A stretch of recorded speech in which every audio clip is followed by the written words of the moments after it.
Hey everybody, today we are going to be going through a short section of the book Creative Confidence, which I reference all the time. If you are a consistent listener, you know about this book. Can't recommend buying it enough. But we will be going through a section on design-driven innovation. And this section covers 4 topics of how the company IDEO, which was founded by the authors of this book, they'll be going through how they do their innovation process, which includes 4 steps that we will cover today, which are inspiration, synthesis, ideation and experimentation, and number 4, implementation. But before we get into all that, remember, please subscribe to the podcast. If you could rate and review it, that would be incredible. You can follow on YouTube. And as always, you can follow on X, which is where all of these episodes will first be posted. So this is a Design More Monday, which is part of the new kind of process, new cadence I have for the podcast. On Fridays will be Despair Less Fridays. So last week was a little crazy, a little busy, coming out of the holidays. Didn't have any episodes, just kind of took the week to catch up on work. But we're right back at it this week. So putting out a new episode this Monday and another one coming on Friday.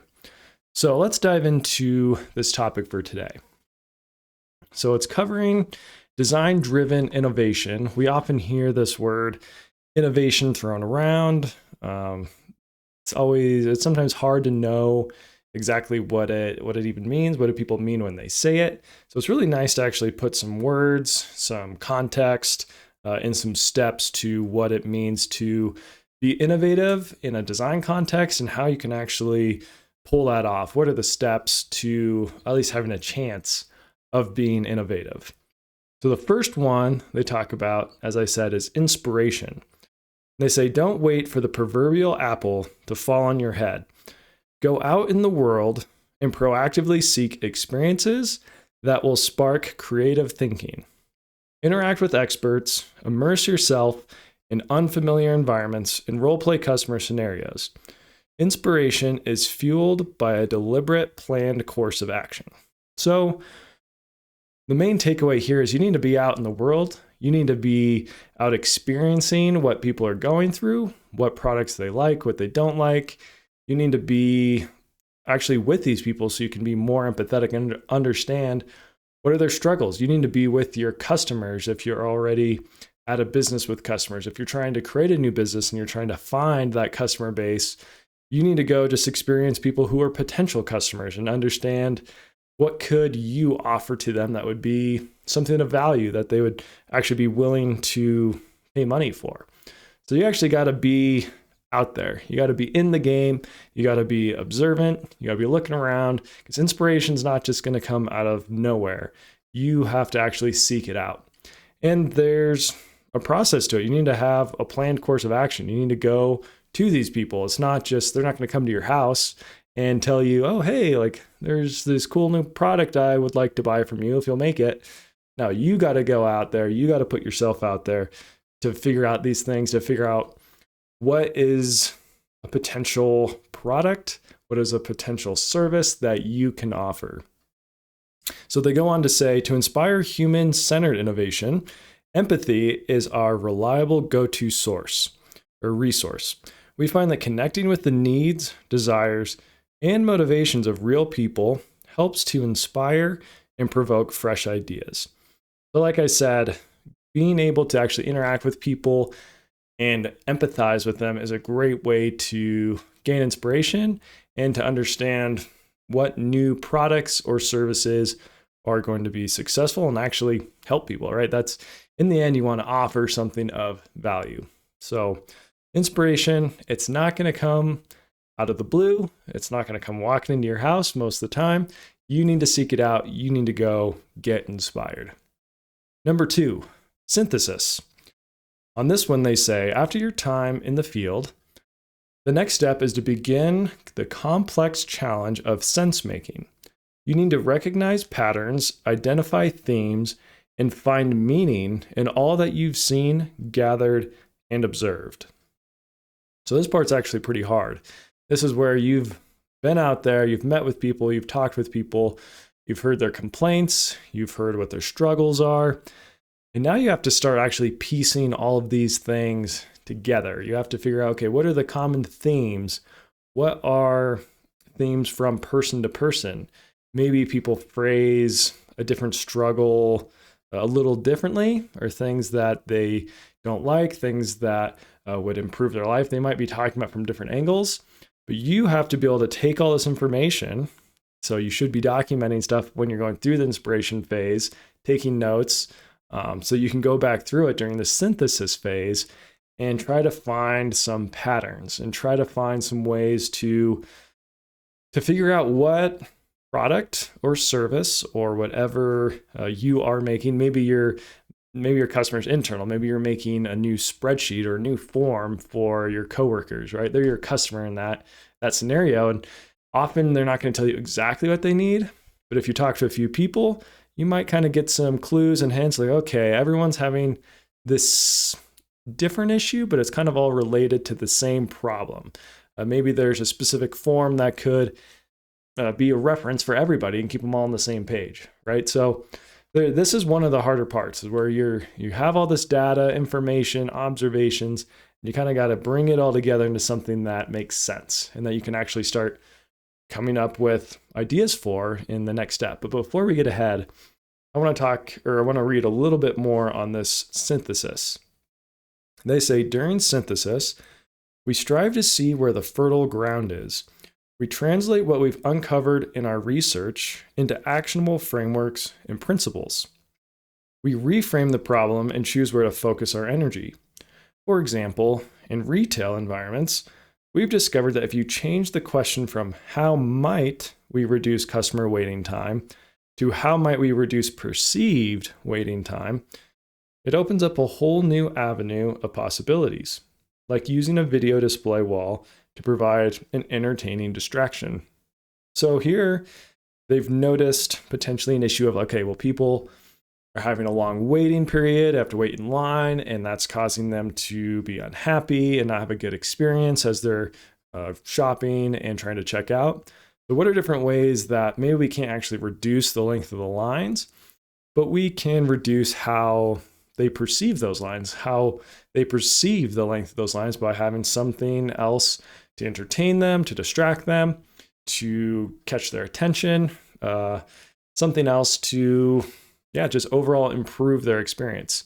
So here's just that subtle shift, right? Of, okay, well, how might we reduce customer waiting time? That's a really difficult problem.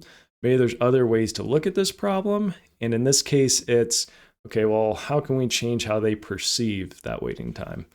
That's something during the synthesis phase where you kind of you get a little creative, be a little just trying out new ideas, thinking about things from different perspectives can be really, really beneficial.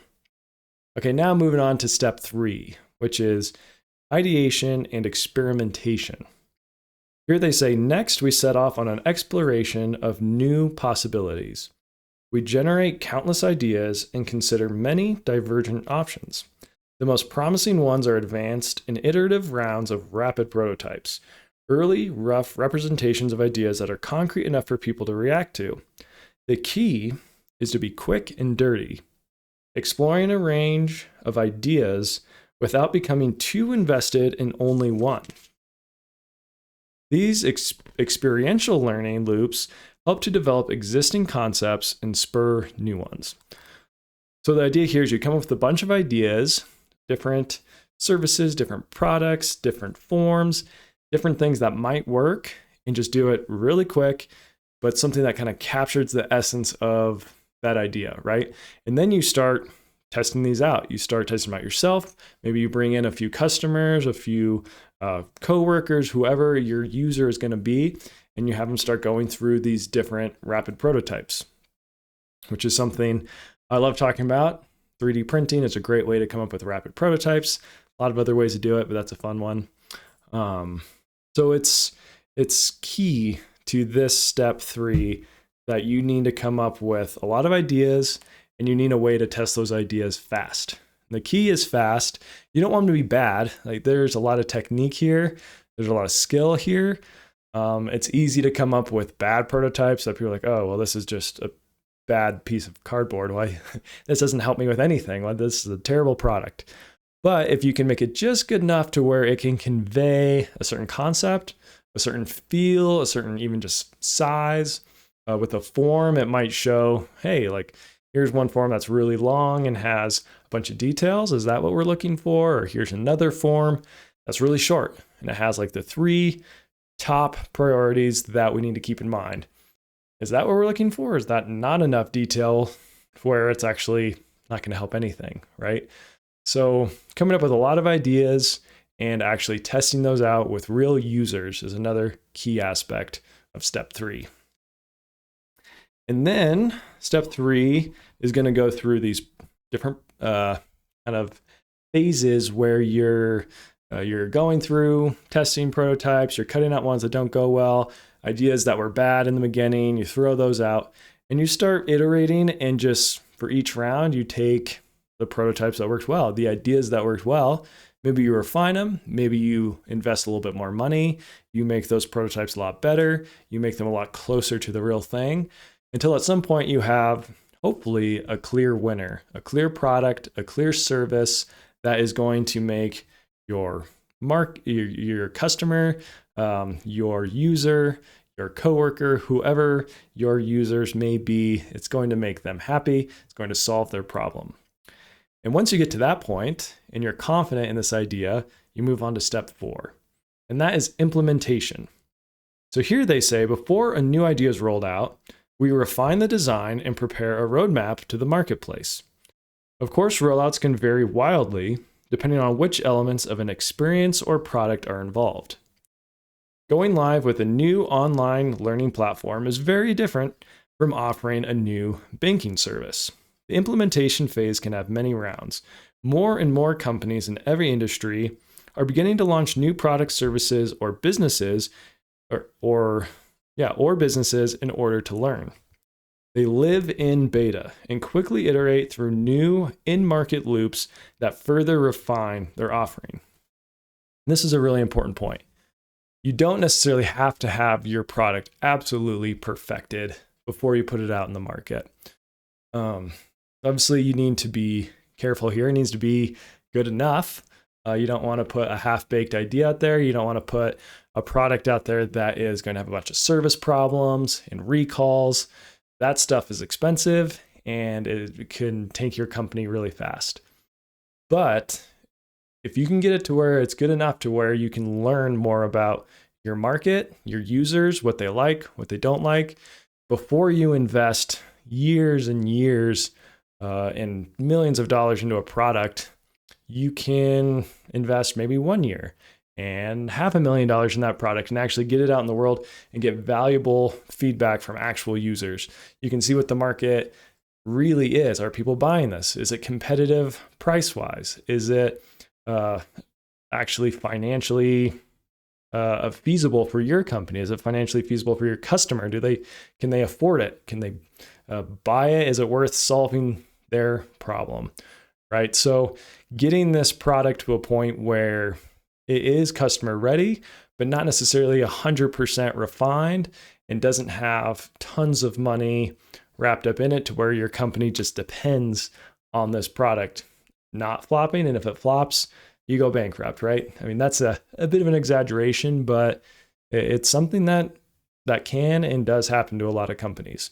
So living in this beta, doing it smartly. Again, you don't want to put products out there that are going to have a bunch of service issues, they're going to have a bunch of returns, recalls, be dangerous, anything like that. But maybe you don't have to implement every single feature that you originally wanted.